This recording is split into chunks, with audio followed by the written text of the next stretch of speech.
അച്ഛനൊക്കെ പറയുമായിരുന്നേ, അതായത് 80കളുടെയൊക്കെ അവസാനത്തിൽ ശാന്തി കൃഷ്ണയുടെ ഒരു ഡാൻസ് പെർഫോമൻസ് ഉണ്ട് എന്നുണ്ടെങ്കിൽ ഓൾറെഡി ടിക്കറ്റ്സ് ഒക്കെ ഫിൽ ആയിട്ടുണ്ടായിരിക്കും. എന്നാലും എൻ്റെ അച്ഛനൊക്കെ കിലോമീറ്ററുകൾ നടന്നിട്ട് അകലെ നിന്ന് ശാന്തി കൃഷ്ണയുടെ പെർഫോമൻസ് കാണാൻ വേണ്ടിയിട്ട് നോക്കി നിൽക്കുമായിരുന്നു എന്നുള്ളത്. മാം ഇപ്പോൾ തിരിഞ്ഞു നോക്കുന്ന സമയത്തേ ആ സ്റ്റേജും ലൈറ്റും ഈ പറഞ്ഞ പോലെ കയ്യടികളും ആളുകളും അവരുടെ അഭിപ്രായങ്ങളും ഒക്കെ ആസ് എ ഡാൻസർ മിസ് ചെയ്യുന്നില്ലേ? തീർച്ചയായിട്ടും മിസ് ചെയ്യുന്നുണ്ട്. എന്നിട്ട് എന്താ എന്താ ചെയ്യാത്തതല്ലേ? ഞാൻ തന്നെ അത് സ്വയം I ask myself that question, എന്തുകൊണ്ട് ഞാൻ ചെയ്യുന്നില്ല. എനിക്ക് തോന്നുന്നത് ഒരു 3-4 വർഷം മുമ്പ് there was a small accident that happened on sets.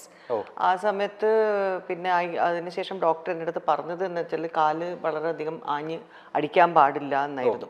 അപ്പോൾ അത് ഒരുമാതിരി സൈക്കോളജിക്കലി എൻ്റെ ഹെഡിൽ കയറി. അതായത് നമ്മൾ ഇനി ചെയ്താൽ കുഴപ്പമാവോ, ബിക്കോസ് അപ്പോൾ അത് ആ ഒരു പേടി കൊണ്ടായിരിക്കാം ആണെന്ന് തന്നെ പറയാം.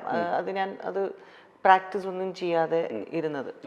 സോ ബട്ട് ഇപ്പോൾ ഞാൻ പല പ്രാവശ്യം എല്ലാവരുടെയും പ്രോഗ്രാംസ് ഒക്കെ കാണുമ്പോൾ, എസ്പെഷ്യലി നമ്മുടെ ആശാ ശരത്തിൻ്റെയും മഞ്ജു, എനിക്ക് മെയിനായിട്ട് വിനീതിൻ്റെ ഒക്കെ ഭയങ്കര ഇഷ്ടമാണ്. അപ്പോൾ അങ്ങനെയൊക്കെ കണ്ട് എന്തിനാ നമ്മുടെ ശ്രീദേവി ചേച്ചിയില്ലേ, ശ്രീദേവി ചേച്ചി is a big inspiration also for us. അപ്പോൾ ചേച്ചിയൊക്കെ ചെയ്യുന്ന കാണുമ്പോൾ ഞാൻ അവരുടെ അടുത്ത് തന്നെ സംസാരിച്ചിട്ടുണ്ട്. റീസെൻ്റ് ആയിട്ട് വരെ ഞാൻ സംസാരിച്ചു. ഞാൻ പറഞ്ഞു വീണ്ടും ഒന്ന് സ്റ്റേജിൽ കയറണം എന്ന് ആഗ്രഹമുണ്ട്. അപ്പോൾ അവരൊക്കെ ഭയങ്കരമായിട്ട് എൻകറേജ് ചെയ്തിട്ടുണ്ട്. So let's hope for the best. Why not എന്നൊരു ചോദ്യം വന്നിട്ടുണ്ട്. അപ്പോൾ മേ ബി ഐ വിൽ എൻ്റെ തന്നെ ഒരു മോട്ടിവേറ്റ് ചെയ്യാൻ അത് I think it should work. So I'm trying my best. ഈ 15-16 വയസ്സിൽ, അതായത് കൗമാരപ്രായത്തിൽ സിനിമയിൽ വരിക, അതും ഭരതനെ പോലുള്ള ഇന്ത്യ കണ്ടിട്ടുള്ള കേരളത്തിലെ തന്നെ മികച്ച ഒരു ലെജൻഡറി സംവിധായകൻ പരിചയപ്പെടുത്തുന്ന ഒരു നായികയായിട്ട് മലയാള സിനിമയിലൂടെ അരങ്ങേറ്റം കുറിക്കുക, അതും അശ്വതിയെ പോലുള്ള ഒരു കഥാപാത്രം ചെയ്ത് നിദ്രയിൽ മലയാള സിനിമയിലേക്ക് വരിക. അന്ന് ആ ടീനേജുകാർക്ക് ഭരതൻ സാർ ഇങ്ങനെ കഥാപാത്രത്തെ പറ്റി പറയുമ്പോഴും ഭരതൻ സാർ ഇൻട്രൊഡ്യൂസ് ചെയ്യുമ്പോഴും ആ കൗമാരക്കാർക്ക് അറിയാമായിരുന്നു ഇത്രയും ഇതിൻ്റെ ഒരു ഹെവിനെസ്, ഇതിൻ്റെ ഒരു മെച്ചോറിറ്റി എത്ര മാത്രമാണെന്ന്.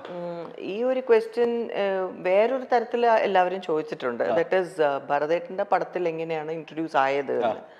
അപ്പോൾ ആ സമയത്ത് ബോംബെയിൽ തന്നെ ഞാൻ താമസിച്ചുകൊണ്ടിരുന്ന സമയത്താണ് ചില. സോ മലയാള സിനിമ എന്താണെന്നും ഭരതേട്ടൻ സത്യം പറഞ്ഞാൽ ആരാണെന്ന് I have not seen his movies, I don't no.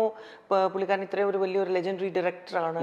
അപ്പോൾ എനിക്ക് ആ സമയത്ത് ആർട്ടിനോട് കമ്പം ഉണ്ടായിരുന്നു. അപ്പോൾ ആ സമയത്ത് എനിക്ക് ഈ ഒരു ചാൻസ് വന്നപ്പോൾ എൻ്റെ ചേട്ടൻ Suresh Krishna was KB SARS assistant at that point. അപ്പോൾ ചേട്ടനെയാണ് എൻ്റെ ബ്രദറാണെന്ന് അറിഞ്ഞിട്ട് അങ്ങനെയാണല്ലോ എന്നെ വിളിക്കുന്നത്.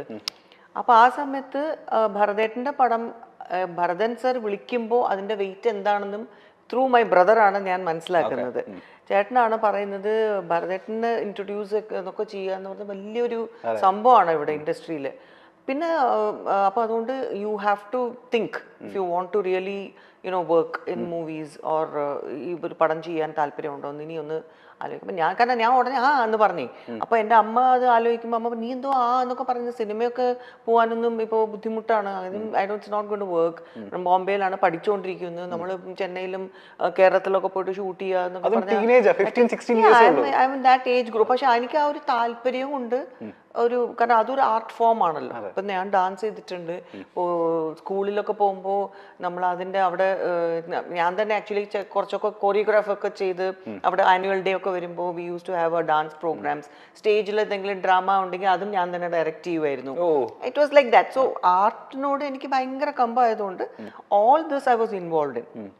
അപ്പോഴാണ് സിനിമ വരുന്നതെന്ന് പറഞ്ഞപ്പോൾ ഞാൻ എന്ന് പറഞ്ഞു. ബിക്കോസ് എൻ്റെ ഒരു ഇതിൽ മൈൻഡിൽ നമ്മൾ ഇതുപോലെ ഒരു ആ പടം ചെയ്തു തിരിച്ചു വരുന്നു. ഇപ്പോഴത്തെ പിള്ളേരെ പോലെ ഒരു കരിയർ പ്ലാൻ ചെയ്യൊന്നുമില്ല. നമുക്ക് പഠിച്ചുകൊണ്ടിരിക്കുന്ന സമയത്താണ്. അപ്പോൾ അത് കഴിഞ്ഞ് കഴിഞ്ഞാൽ വീണ്ടും വരും, കോളേജിൽ പോകും, പഠിക്കും. ഇതൊക്കെ ആയിരുന്നല്ലോ നമ്മുടെ മൈൻഡില്. അപ്പോൾ വലിയ വലിയ ഡ്രീംസ് അങ്ങനൊന്നും ഇല്ല. അപ്പോൾ അത് പടത്തിൽ ഞാൻ അഭിനയിക്കാൻ പോകുമ്പോൾ അൾട്ടിമേറ്റ്ലി ഇത് ചേട്ടനൊക്കെ പറഞ്ഞ ഒരു കൺവിൻസ് ചെയ്ത് വേണമെങ്കിൽ ഒന്ന് നോക്കാം എന്ന ലൈനിലാണ് ഞാൻ പടം ചെയ്യാൻ പോകുന്നത്. ലൈക്ക് യു സെഡ്, അശ്വതി എന്ന character was such A heavy character. And ഒരു 16 വയസ്സിൽ നമുക്ക് അതിന് എന്താന്ന് പോലും ഒരു ഐഡിയ ഇല്ല. മാത്രമല്ല ഇറ്റ് ഈസ് ഒരു കേരളത്തിന്റെ ഒരു കൾച്ചർ, ആ ഒരു ഗ്രാമത്തിന്റെ ഒരു കുട്ടി, ആ സംഭവം ഒന്നും എനിക്കൊന്നും അറിഞ്ഞുകൂടാ. Whatever the director was telling me to do I was doing. Malayalam ഒട്ടും അറിയില്ല, മനസ്സിലാവും കുറച്ചൊക്കെ, കാരണം അമ്മയ്ക്ക് അറിയായിരുന്നു, അച്ഛനറിയാം. അതല്ലാതെ എനിക്ക് തമിഴൊക്കെ വീട്ടിൽ സംസാരിക്കുന്നതുകൊണ്ട് നമുക്ക് മലയാളം എന്ന് പറഞ്ഞാൽ ഐ ഡോണ്ട് നോ, കേൾക്കുമ്പോൾ ഇത് മലയാളമാണെന്ന് അറിയാം, അത്രേ ഉള്ളൂ. അതിനുശേഷം അതിൽ വലിയ കട്ടിയുള്ള ഡയലോഗ്സും വരുന്നുണ്ട്, ലോങ് ഡയലോഗ്സ് ആണ്. അപ്പൊ ഇതൊക്കെ നമ്മൾ മംഗ്ലീഷ് സ്റ്റൈലിലൊക്കെ എഴുതിയിട്ടൊക്കെയാണ്, കാരണം വി ഡോണ്ട് നോ, ഒന്നും അറിയില്ല. അപ്പോൾ ഇറ്റ് വാസ് വെരി ഒരു റോ ആക്ടർ ആണ് നമ്മൾ അതിൽ ഇൻട്രൊഡ്യൂസ് ചെയ്തത്. പിന്നെ ഭരതേട്ടൻ, പിന്നെ ലളിത ചേച്ചി അമ്മയായിട്ട് അഭിനയിക്കും. ഓൾ ഇവരുടെ ഒക്കെ ഒരു ഇൻഫ്ലുവൻസ് ആണെന്ന് തോന്നുന്നു.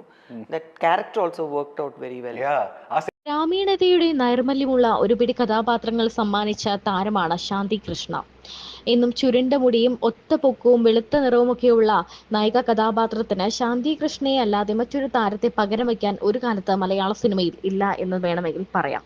പിന്നീട് ഒരു വലിയ ഇടവേളയ്ക്ക് ശേഷം ശാന്തി കൃഷ്ണ അമ്മ വേഷങ്ങളിലൂടെയാണ് മടങ്ങിയെത്തിയത്. ശക്തമായ വേഷങ്ങൾ തന്നെയായിരുന്നു ഓരോന്നും. ഇപ്പോൾ തന്റെ കുടുംബത്തെക്കുറിച്ചും ദാമ്പത്യ ജീവിതത്തെക്കുറിച്ചുമൊക്കെ തുറന്നു പറയുകയാണ് താരം.